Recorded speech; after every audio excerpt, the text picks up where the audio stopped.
Et les Français espèrent que les Français qui sont malades, qui ont été malades, s'en sortent le mieux, le plus rapidement possible et les plus nombreux possible. Mais justement, on parle encore évidemment du Covid-19, du matin au soir et du soir au matin. Et on a oublié quand même les autres maladies et les autres malades. Quand je dis qu'on les a oubliés, je ne veux pas dire qu'ils ne sont pas soignés, qu'on les laisse crever dans leur coin, non. Mais enfin quand même, le cancer, les maladies cardiaques et tout le reste, ces maladies, elles n'ont pas disparu, comme par enchantement, parce qu'il y a eu le Covid-19. Elles sont là. Et ils sont là, et comment on les traite? Et il y a un vrai problème, et on va en parler avec le docteur Bernard Cron, chirurgien des hôpitaux, qui a suivi et qui a aussi enquêté là-dessus. Et il y a un problème, c'est-à-dire que quand aujourd'hui, vous n'avez pas le Covid-19, mais que vous avez beaucoup d'autres maladies, hélas, et des maladies qui existent depuis longtemps, qui sont aussi graves, comment est-ce que vous êtes accueillis? Comment vous êtes accueillis? Docteur Cron, bonjour. Bonjour André. Vous avez posé la bonne Cron. question. On est accueillis, oui. Mais les malades ont peur et ne viennent pas. Pourquoi ils ont peur? Voilà le problème. Donc la conséquence du plan blanc, qui est une dictature administrative des agences de santé qui contrôle... Attendez, c'est quoi? Attendez, docteur Cron, nous on ne sait pas. C'est quoi le plan blanc? Et d'abord, première question, vous avez dit, ils ont peur. Pourquoi ont-ils peur?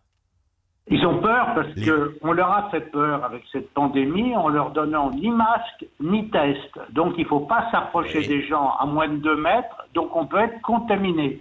Donc ils ont peur d'être contaminés puisque les hôpitaux ont été totalement envahis par les Covid. Les autres lits pour les autres pathologies étaient vides, sauf en cas de catastrophe, comme vous l'avez dit. Le cœur n'étant plus soigné, c'était des infarctus du myocarde graves. Les problèmes digestifs n'étant plus soignés, pour une douleur abdominale, c'était des péritonites. Donc les gens n'osent pas aller se faire soigner. Or, les cliniques et les hôpitaux sont tout à fait en état de prendre en charge toutes les pathologies avec un certain nombre de conditions dont on va parler après. Voilà, André, la situation. D'accord. Alors, juste un mot sur cette situation. Si je vous ai bien compris, Bernard Cron, c'est-à-dire qu'au fond, aujourd'hui, il y a la possibilité d'aller se faire soigner. Je ne parle pas pour le Covid-19, pour les autres maladies, mais maladies qui peuvent être graves.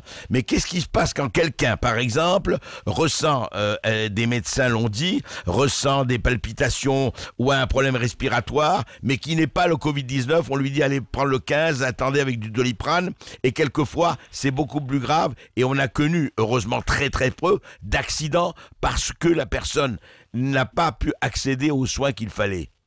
Tout à fait. Le 15 peut donner de mauvaises informations. Pour une douleur thoracique, on dit ne vous inquiétez pas, vous toussez. Si vous n'avez pas de trouble respiratoire, c'est le Covid. Et en fait, c'est un infarctus du myocarde. Je crois qu'il faut, s'il y a des symptômes sérieux, se rendre auprès de son médecin traitant ou à l'hôpital ou dans une clinique. Mais le problème du plan blanc, puisqu'il faut en parler de ce plan blanc, nous sommes en état d'urgence jusqu'au 24 juillet. Le plan blanc a réquisitionné les cliniques et les réas des cliniques.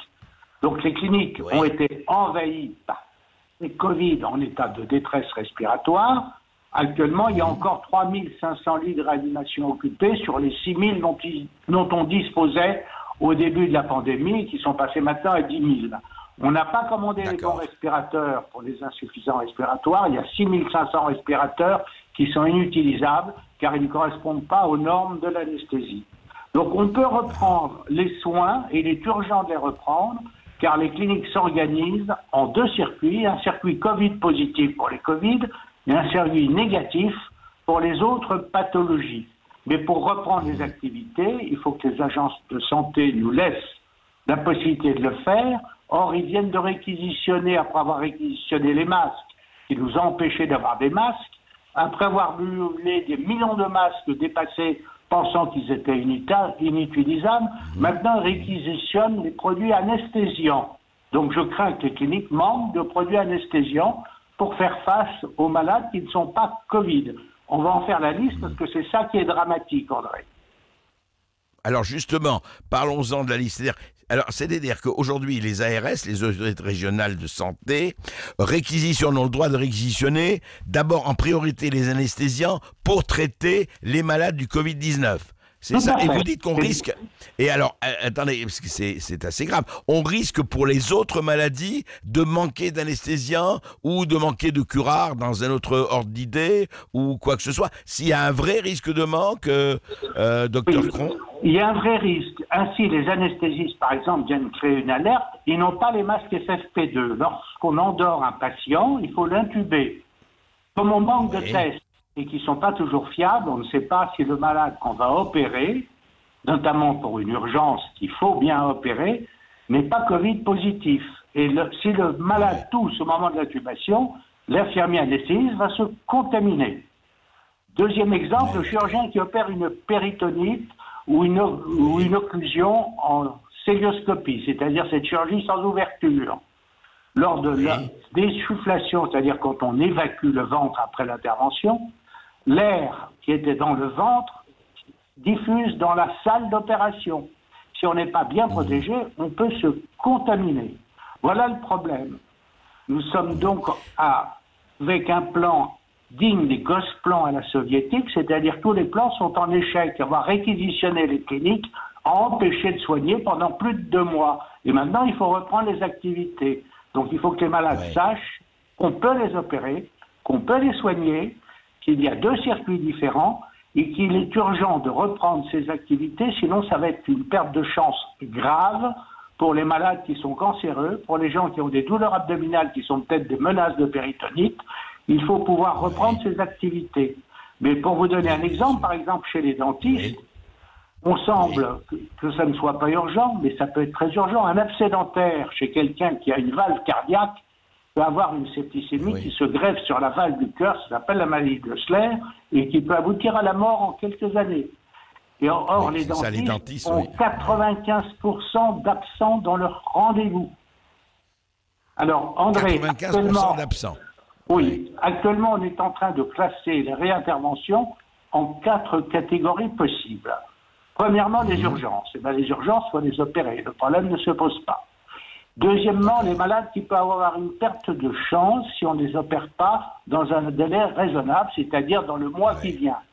Ce sont les cancers, ce sont les cholécystites, c'est-à-dire les infections de la vésicule biliaire, ce sont les infections du côlon qui s'appellent des sigmoïdites. Tous ces malades peuvent être opérés en différé, mais il faut les opérer relativement rapidement, sinon c'est une perte de chance. La troisième catégorie, ce sont les gens qu'on peut remettre à plus tard, et ça c'est à l'appréciation du chirurgien. Or, il faut savoir que jusqu'à la date du plan blanc, le chirurgien qui déciderait d'opérer quelqu'un et qui se tromperait dans son indication, c'est-à-dire s'il opérait quelqu'un qui n'était pas nécessaire d'opérer en urgence ou rapidement, tombe sous le pénal et peut être pénalisé par les agences de santé qui ont commencé à faire des enquêtes sur les activités des cliniques qui avaient repris leurs interventions avant la date du 11 mai.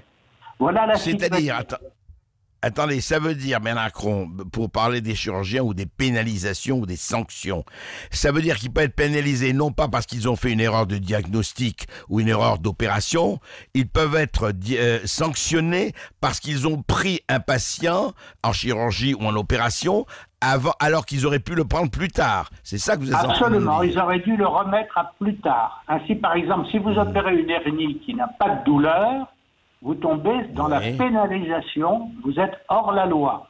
Si vous opérez une hernie étranglée, c'est une urgence, ça ne pose pas de problème. Et si vous opérez une hernie douloureuse, il faut que vous démontriez, vous, chirurgien, que c'était nécessaire de l'opérer, que ça ne pouvait pas attendre à plus tard. On est dans un monde où on marche sur la tête pour la santé. C'est-à-dire que c'est-à-dire que le médecin ou le chirurgien ou autre n'est pas libre, normalement c'est lui enfin qui doit savoir mieux que personne, il n'est pas libre donc de choisir la date et puisque son patient qu'il connaît, s'il estime en toute sincérité qu'il doit être opéré à telle date, mais si cette date, mais qui va juger? C'est-à-dire un médecin de l'ARS va venir dire attendez, vous l'opérez mais c'est trop tôt? Comment ça se passe? Pour l'instant, on ne sait pas. C'est la loi. Pour l'instant, c'est pénalisable. Est-ce que ça sera pénalisé ou pas? Mais pour les soignants, avoir une épée de Damoclès au-dessus de la tête pour soigner les gens, faute de masques, faute de matériel et avec un risque pénal, j'avoue quand même que c'est un petit peu fort de café.